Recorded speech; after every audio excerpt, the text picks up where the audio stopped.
This hour of the Alan Autry Show is sponsored by Sinlaw, the most realistic artificial grass in the Central Valley. From NFL quarterback to Hollywood to the mayor's office, and now behind the mic at KXEX, this is the Alan Autry Show. No retreat. And so, my fellow Americans, ask not what your country can do for you. Ask what you can do for your country. Mr. Gorbachev, tear down this wall. What the hell's going on out here? Everybody grabbing out there. Nobody. That the only thing we have to fear is fear itself. Today, I consider myself the luckiest man on the face of the earth. I'm not fearing any man. Mine eyes have seen the glory of the coming of the Lord. So, 5 seconds left in the game. Do you believe in miracles? Yes! Unbelievable. Free at last! Free at last! Thank God Almighty! We are free. You're listening to the Alan Autry Show on the best talk in town. Talk Radio 1550 KXEX. And welcome to Alan Autry No Retreat. It's Taco Tuesday, one of my favorite days of the week because I get two of my best friends with me most Taco Tuesdays to share Taco Tuesday with me. And that is one Robert Bullet Bob Leone. Welcome, Bullet. Hello, Hoss. Thank you. And a man you know very well, Mr. Guillermo. He needs no introduction. Harry the Hormone Moreno. Welcome. What? Alan, it's always, we look like we're in the Batcave today. We do look in there on social media. Well, we're trying things out. It looks like you guys look nice and cozy. You look like a couple. We do. You We look are. like you guys are ready. Hi. Such a great guy. Yeah, we're saying, what's what they call too cozy. San Francisco close. Oh, no, way to get us canceled in the studio. Brokeback Mountain close. Oh, God, are you going to get us canceled?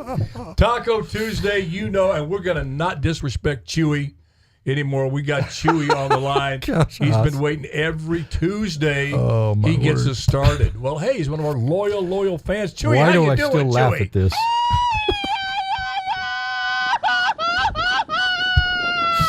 Oh, my word.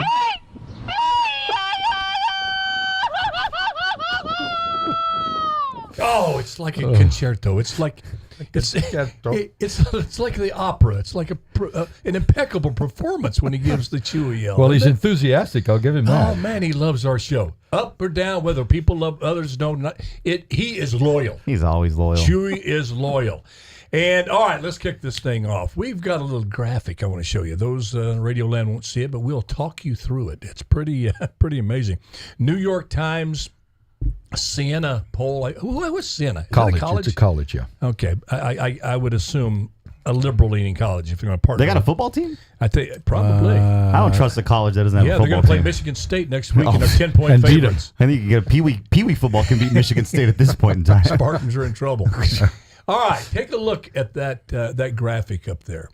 What we're seeing, folks, over the radio is the latest poll numbers, and it shows. Oh, thanks, Jeremy, for getting those a little bigger. Well, I got a question. Oh, no, wait, Alan. Can I set it up? All right, fine. Before you, let me just set it up, and then I'll turn it over to you. It is a graphic that shows the results of a New York Times poll, not your right-leaning National Review periodical. They're liberal as heck, and they don't like Trump. They don't want good Trump numbers on anything other than how long it'll take him to get out of New York after they take all of his properties. That's the only number they're caring. Yeah. But here it has the 5 out of the 6 battleground states, which is amazing. It comes down to like 5-6 states that determine the presidency lately. But it has former President Trump up by like 4 to 5 points in 5 of those 6 states, and in Nevada up by 11 points, which has not rattled Jim Acosta because he says that's an outlier. That's an outlier poll. Okay, Guillermo, go. What this poll shows is my former president really orange. I don't know why. Can we get that? Because he's a person of color. Could we get that back up? He is a man now. of color. Either Jeremy messed with the lighting to make him look more orange, or it's CNN. Yeah, that's why Never they mind. did that. CNN literally made him more orange. Okay, now that we've Dadgum, he is orange, isn't he? now that we've if you look And at Biden looks like impeccable. He's just He looks alive, yeah, he does which is look uncanny. alive. It's uncanny. How do you do Okay, that? All right. Here's my question for you all. Number one, do you believe this poll? Why don't you just go with? Go ahead. Bob, you want to go first? Well, considering who did the poll, who performed the poll, I suppose I'd have to agree with it to some extent. I mean, come on, New York Times, Siena College, those two there are going to be extremely left, and they don't want Trump to win any state by any margin, anytime, any place, anywhere. And this poll, how you ask a question is really important. Well, of course. So they ask the questions that would lean someone to say, I don't want Trump under these circumstances, yada, yada, yada. And you would expect, at least me, my mind's going, hey, if he's up by 4 or 5 points in a New York Times poll or like a San Francisco Chronicle poll, then LA Times. Then he's up probably like 2 or 3 more, actually. Guillermo, number one, do you believe at number 2? Does it mean anything a year out? Yes and yes. So I've played around on the 270 to win map, 270towin.com, and there you have the makeup already. And I think the Democrats are at like 240 electoral votes, and the Republicans are at 230 something. So that the poll is accurate in the sense that it's really going to come down to these 6 states. When I did a 270 to win, my calculation last week, and it's kind of ironic that this happened, I actually, and everyone's going to hate me on this, but I actually gave the presidency to Joe Biden next year. I hate you. When I was when I was doing it, when I was doing the 270. Let me explain to you why. Explain it to me. Let me explain it to you. Guillermo, you got a lot of explaining to do to say Biden going to win next year. Because Lucy very upset. So Pennsylvania, I gave to the Democrats because of John Fetterman, and he just won that Senate election, so I gave it to them. Michigan has been trending Republican or Democrat for a while now, so I gave the Democrats Michigan. Georgia, I think the former president's going to get so much bad press in Georgia that I think a lot of Republicans are going to stay home and Democrats are going to show up like they did against Herschel Walker. So I gave that to the Democrats. I gave Arizona to Trump because it's a border state, and I gave Nevada to Trump because of all the Latinos and it's their economy base, and I gave Wisconsin to Biden.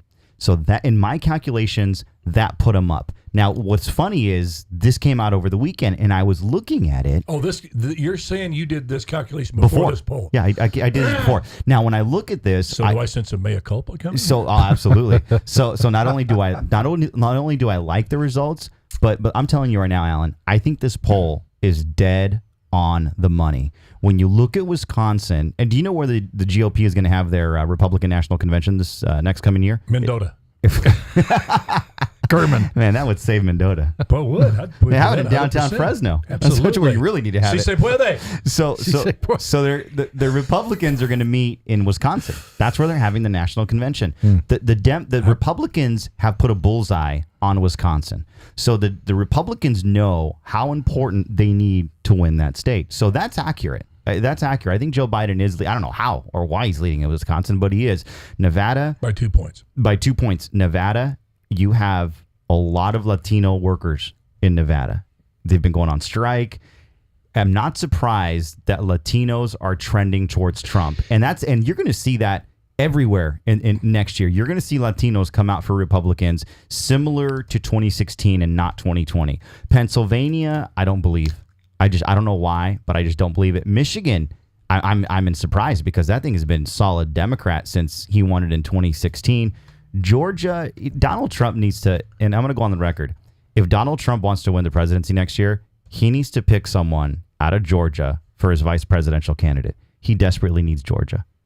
I don't care what he does, but he's got to win Georgia. He doesn't win Georgia. I think he's. If you did the poll in Georgia, I think he's ahead by 6-7 points. Well, it says here he's only ahead by 6. But why did Herschel Walker lose? By 6, right? Yeah. So but it's that's a New York huge. Times poll. So add 3 more points. Add 10 more.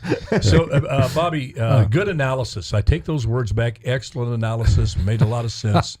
Bob, do you? Let me ask you this question, and you can give your analysis as well on this. But my question to you is why?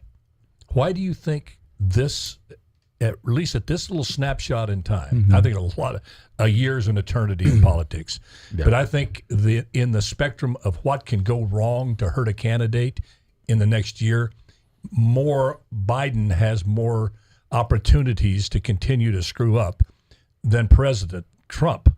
He's going to be sentenced to jail. We're all expecting that. But what do you? And these numbers are still up there. Why do you think these poll numbers are the way they are? Well, the most obvious would be that the people are really seeing what's happened to the country since Joe Biden's been the president. Pretty simple, isn't it? Well, I'm a simple man, Haas. I come from the same background you do. Yep. I'm a simple man, so I have to keep it simple. They see what's happening. Now more than ever, besides the inflation and all the other issues, the border is a sieve. Nothing's been done. Now 2 huge groups coming into, and I guess they arrested a Syrian. It was on the watch list yesterday through the border. But Jordanian. So Americans have seen what's happened to the country in the last 2 years, 3 years, 2.5 years. And when it comes to making a decision, they're going to make a decision not only because of the border issue and everybody coming through, but with their pocketbook, because it's affecting every middle-class American, and they can't. How much is too much? Pretty soon, you're not going to be able to afford a loaf of bread. Yeah, I agree with you. I agree. When I look at this though, right now, excuse me, I see those numbers. What I see in these poll numbers is fear. I think this country, with the border, as you mentioned, out of control. We don't know who these 8 million people are. Out of control inflation, decimating folks. People saying, how do we continue to go on? The prices rise more in the grocery store. I mean, the prices, the rising prices are hitting people where it hurts the most. At their dinner table and their ability to be mobile, to move, to go to work, to move around. And you have the war in Ukraine going sideways. People are starting to understand the consequences of an out-of-control deficit, which we haven't really felt like we're going to feel. They're starting to do a little research and realize, holy cow, our money's going to be worth nothing. Then you have the coup de grace. You have the war breaking out over in the Middle East, which most people that follow it just a little bit know that that's a tinderbox. It could blow up much even quicker than the thing in Ukraine, even though you have nuclear weapons that Putin said, hey, push comes to shove, I'll use them. But I think there's been this fresh infusion of fear.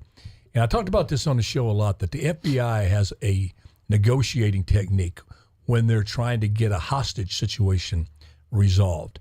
They do a lot of background on the hostage taker, the person who has the hostage. And they try to discern what this individual is afraid of. And if they can find out what that person's afraid of, they can get them to do just about anything. And they were able to do that with Randy Weaver. Remember back in the day, Ruby Ridge? Because the FBI negotiator told him, look, Randy, you just die in this shootout. Because they're talking on the bullhorn, on the telephone, back and forth. And he said, you have a lot of people that are following you. They realize the government, what it's done to you. You can have your say if you come out here peacefully and you go through the trial and your voice will be heard. If you're not, you're just going to be another guy killed by the government. And Randy said, look, that scared him. He had a chance to do that, and he didn't want to blow that chance, even though they'd just killed his wife. They were able to pinpoint that. I think this poll shows, because it was a poll of registered voters. And as Guillermo said, you do your math, and you find out clearly that there's way more Democrats registered to vote than Republicans. There's just more Democrats, and there's more independents than any of them. But as far as registered voters, it's Democrats. So in this poll, it's not just Republicans that have given Trump this substantial lead. I feel you have a bunch of scared Democrats that are going to do that. They thought, I would never, under any circumstances, vote for Trump. But the world has denigrated, the country has descended so far, they're scared. And they're remembering back, well, I hated the tweets, but I liked the secure border. I hated that he was just, how he conducted himself, but I liked 2% unemployment in the African-American community. The African-Americans, by the way, this poll showed, 13% African-Americans going to vote for him and 22% Hispanic, which is double what he got in 2016. So what do y'all think of my theory? I think we're seeing a country, and I think justifiably so, very scared, almost petrified of a second Joe Biden term, with Kamala Harris getting ready to step in, because we all know he's not going to make it, bless his heart, the next 4 years if he's elected. If you vote for Biden, you are voting for Kamala Harris to be the president after 2024, and I think that just really scares people. Alan, so let me answer my the first thing. What do campaigns do? What is the purpose of campaigns? And the purpose of campaigns is, a wise man said, the purpose of a campaign is to remind Democrats why they're Democrats and not Republicans, and to remind Republicans why they're Republicans and not Democrats. The problem I think that Joe Biden is going to have is that the Democrats are not going to want to go out and vote for him. And the problem that Trump is going to have is going to be that the Republicans are not going to want to go out and vote for him either. So I think 2024. You don't think the Republicans are going to vote? That's not what this poll says. No. They're going to go. Both parties are going to struggle, I think, with turnout. And I think next year the party that can drive the biggest turnout is going to get, because don't forget, this is a poll that's a year out. Right. I think we're today would have been election day. Yep. We're 1 year out.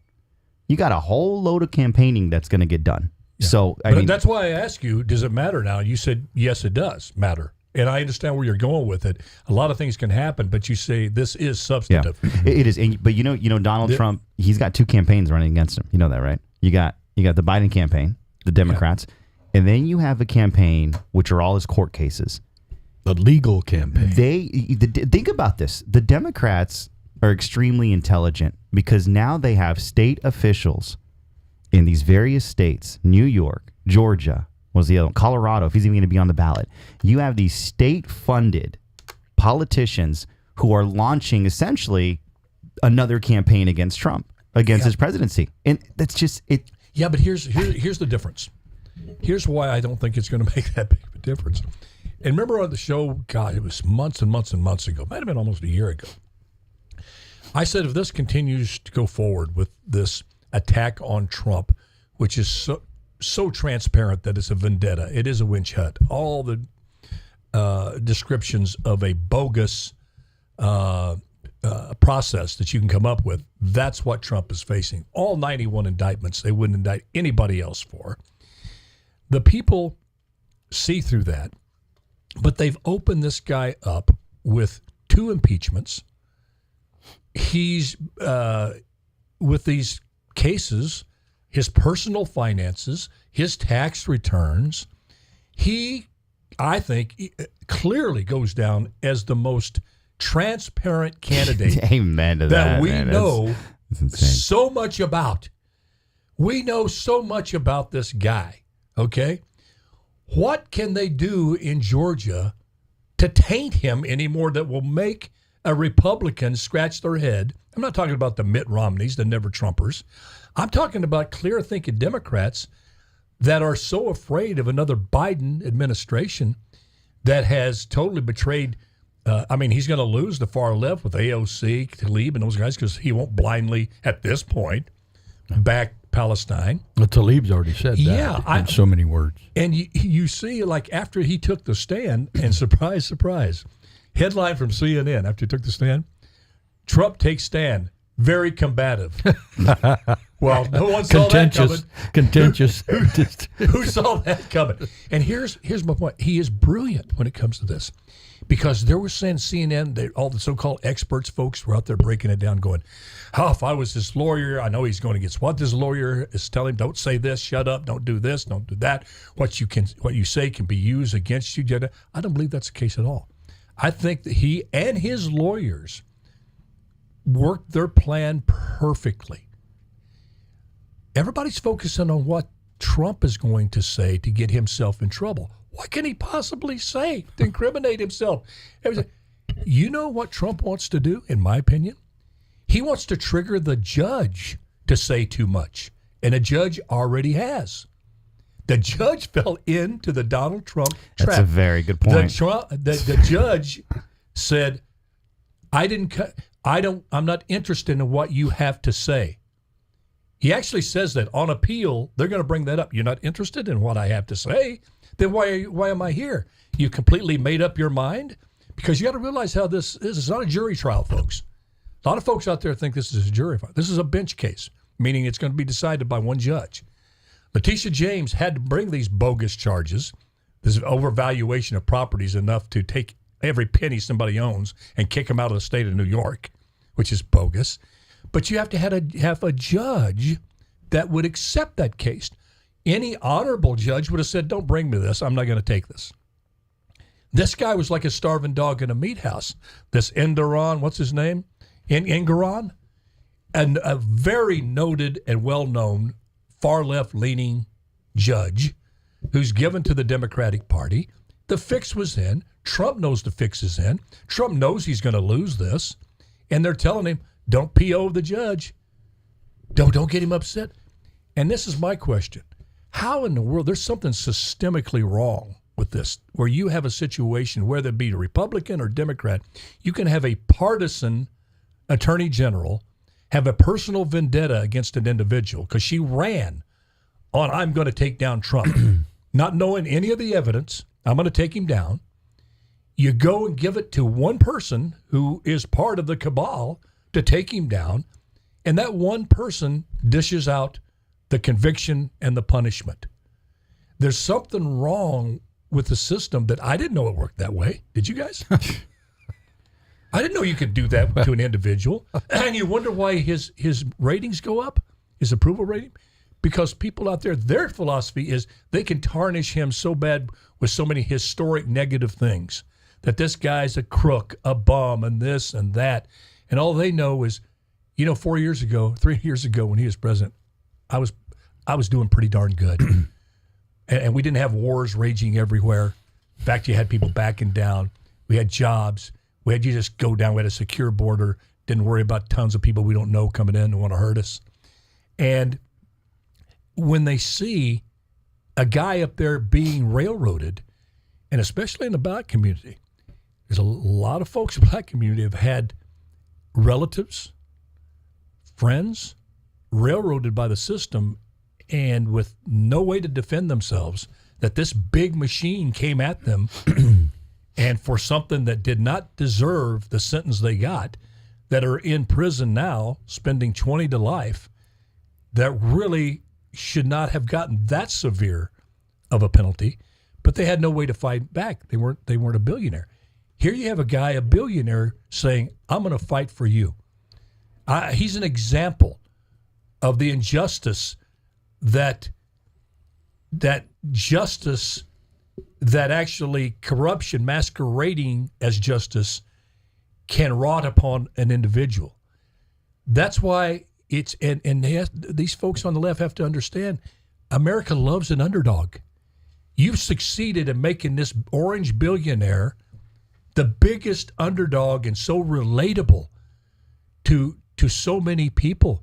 Yeah, you scratch your head. Why is that minimum wage factory worker in Memphis, Tennessee, voting for this holier than thou rich billionaire? Because they can relate to him, because he's fighting their fight for them.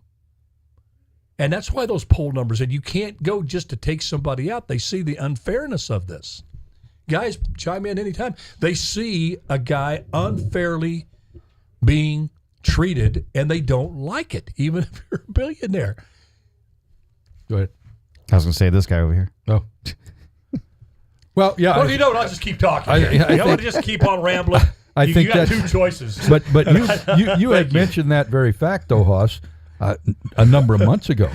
When this thing first broke, when all of these things first broke initially, which has been, what, a year ago?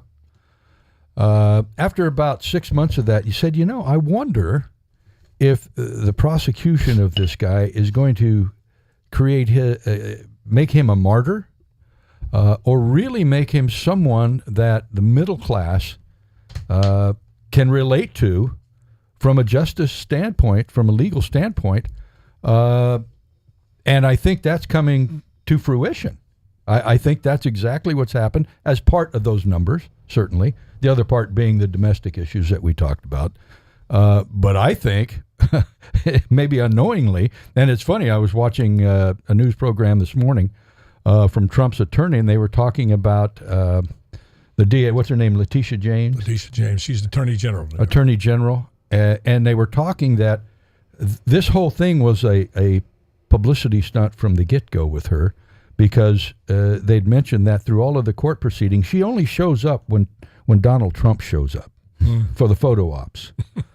I'll tell you something right there. This whole thing for her is to garner publicity for I don't know, higher political, whatever her motivation might be. But I think there's a lot of truth to what you said, and we've been talking about that. They don't get it. Usually, they're starting to get it because they've made him the Democrat. This coordinated effort to take Trump down on bogus charges, not on policy, but on bogus charges. Well, they can't attack policy. Backfired. They can't attack policy. That's the problem. That's the problem. But it's a monumental political miscalculation. I mean, it's off the charts. Probably the worst miscalculation on a strategy to take somebody down that you could ever imagine. I mean, because you have to have such a low estimation of the intelligence of the American population to do such a thing. Guillermo, let me ask you this, though. Well, in this same poll, there was a little bit of disturbing evidence if you're a Trump supporter and want Trump to win and want Biden out of there.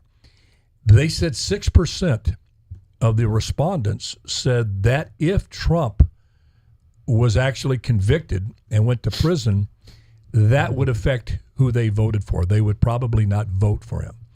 So you take that 6%, and by most analysts' conclusions is that would probably tip the election in Biden's favor.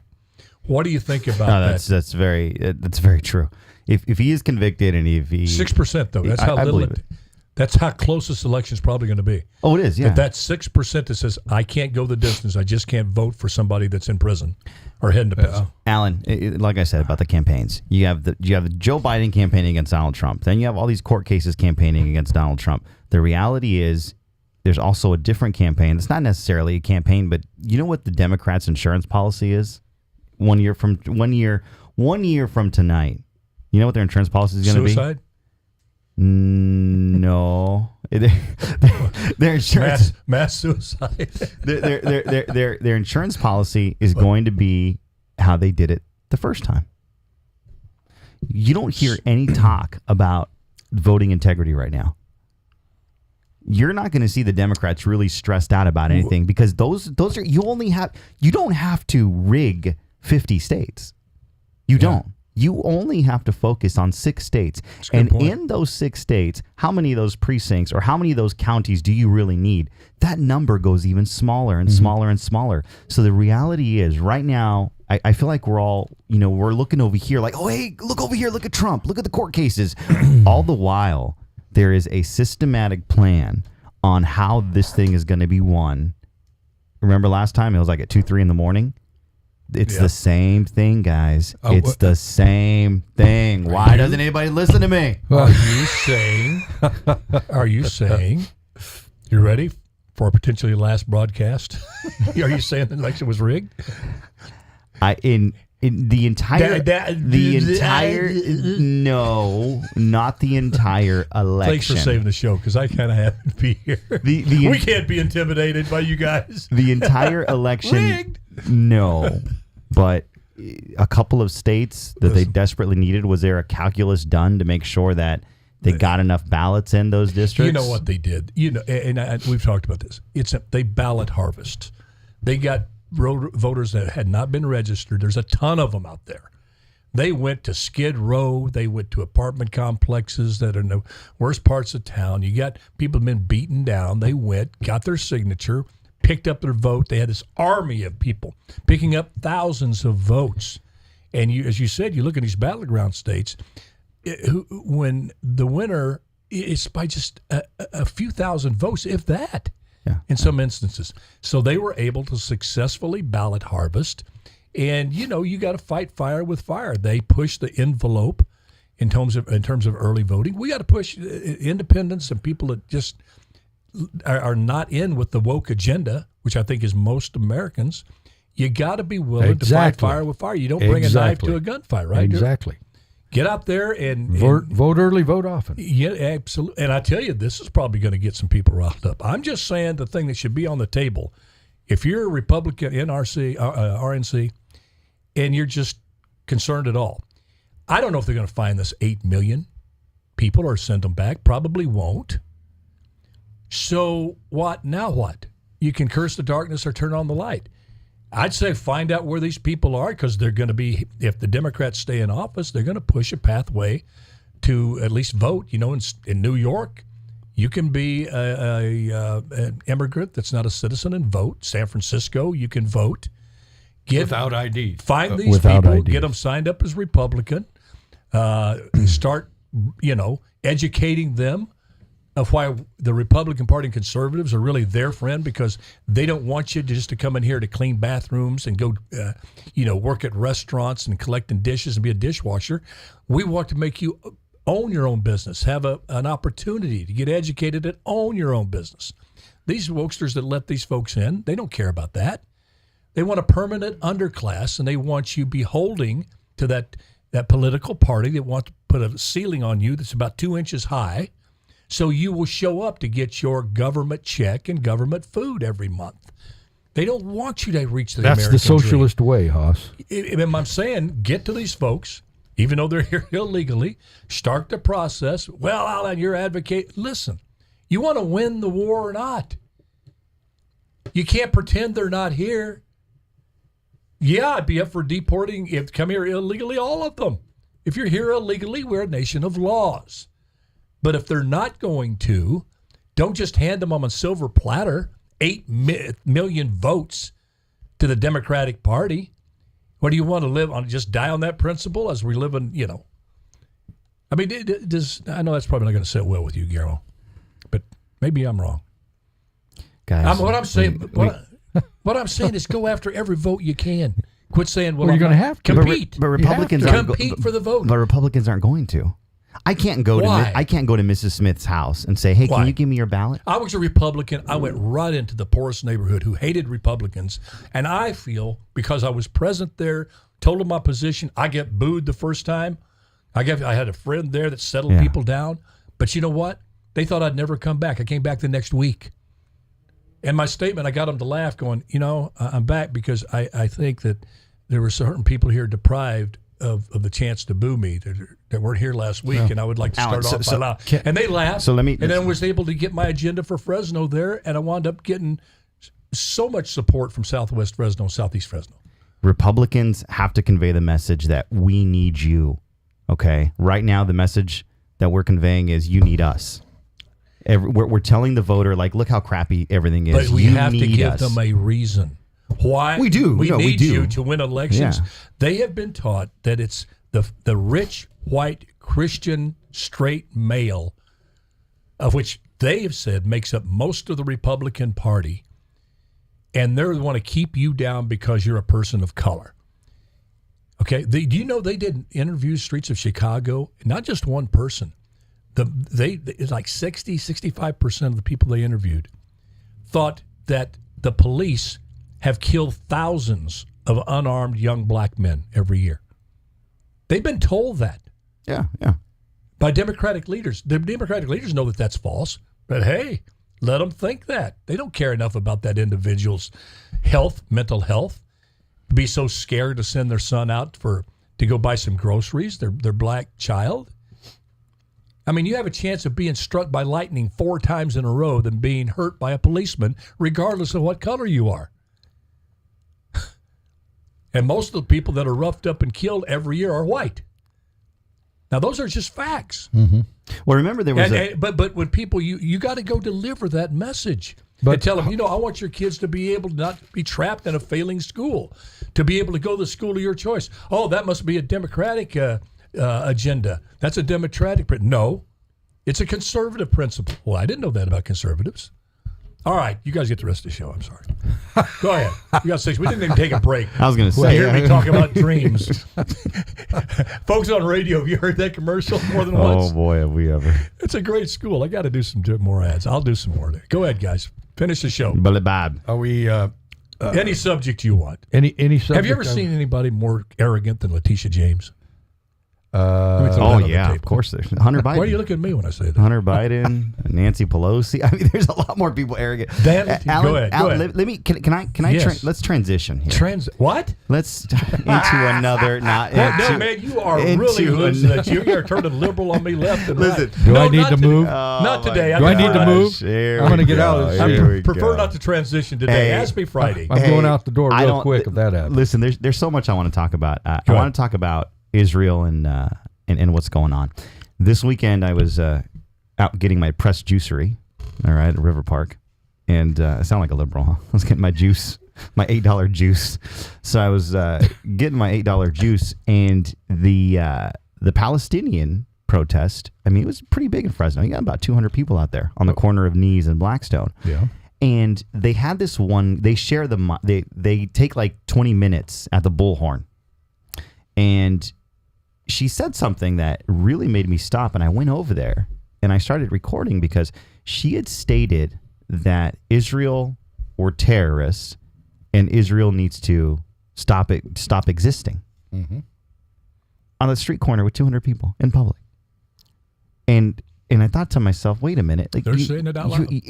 It's out loud. Yeah, it was. We don't like Israel. We don't want them to exist. From the river to the sea, baby. And it just shocked me. I mean, you had 200 people out there, young people, and not just Palestinians. You had Americans out there. You had Americans. You had every ethnicity out there, and it was just so surprising. And then they got on the mayor, Jerry Dyer. Now this one I didn't mind. You know, they said Dyer, and they have some catchy chants. Dyer rhymes with a lot, and they said Dyer, you're a liar. Dyer, you're a liar. And they were taking aim at him raising the Israeli flag. Now, what did you and I say several months ago? I didn't know he did that. About did he raise the? Yeah, he raised it. Not at the seat of government, at Eaton Park, Eaton Plaza. That's where all of them should be. I don't, and this goes back to, and everybody knows I support Israel. I'm a big supporter of Israel. I'm not a big supporter of city officials taking on an issue that they have no bearing, no say. Bibi Netanyahu nor the Palestinian Authority care who Jerry Dyer is. They probably don't even know who the heck the man is. They probably can't even find Fresno on a map. I don't think Jerry knows who Jerry is. I really don't. He looks at him and goes, "Who is that dude?" But what irritates me, he resembles a police chief. And I actually talked to a lady because she said, "Jerry Dyer, we're going to hold you accountable." And I went up to her and I said, "You realize no one's running against him, right? Like, how are you going to hold him accountable? There's nobody running against him. Like, your sign, you need to redo your sign." And she said, "No, I know, but it's still about Israel." And so what I realized was, of those 200 people there, at least half of them are grossly, and you got to be careful. They don't know their facts. They don't know the factual basis on really what's going on, and that really broke my heart. Well, but a lot of them don't want to know, and a lot of them do know they don't care. Yeah, you name me one ethnicity or one religion that this kind of violence would be as acceptable as it is to do this sort of thing to Jews. Where would it be accepted in the world? To do it to Muslims? No, I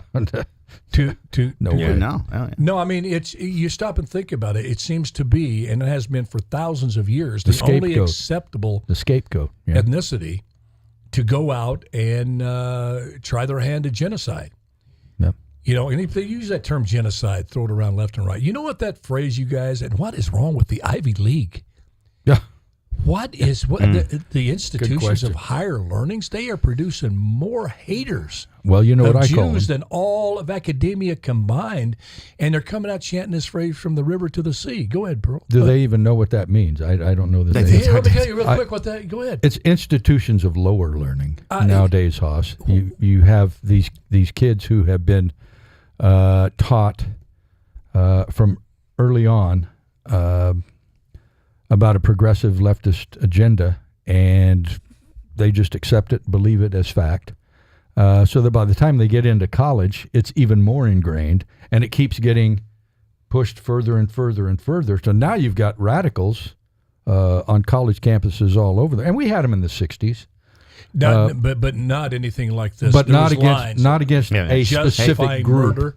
No, they didn't justify murder. They didn't justify genocide, because you say from the river to the sea, folks. You got to understand this, young people. Everybody. That means you're not moving land, dirt, real estate from the river to the sea. You're moving people. You're moving people into the sea. Meaning, there's no Israel. That's right. River to the sea means no Israel. You Yes. want to make them shark food. You want to push them all out into the sea, not get out of Gaza, not to get out of what you call occupied land, the Zionist, but from the river to the sea means a total extermination of an entire people. Yep. Not land. They don't know that, Alan. They don't. Yeah. When college students say that, they must think in their mind like, oh, well, there's like a little strip of land from the river to the sea. Like, oh, that's a nice portion where they're going to be free. Because they don't geographically. They probably can't even point to Israel on the map. They can't point to Egypt, Jordan, Syria. Well, I tell you, tomorrow we're going to talk about folks. Hey, thanks, guys. Sorry I dominated the deal here, but hey, what's new?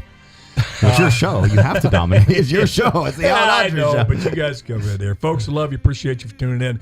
Tune in tomorrow, because we're going to do a little bit more history about this Gaza Strip thing, and not deep dive, but a dive far enough to let you know that this bogus stuff about Israel not giving a chance for a two-state solution is exactly that, bogus. It's Alan Autry, No Retreat with Bullet Bob Leone and Guillermo Moreno. Love you.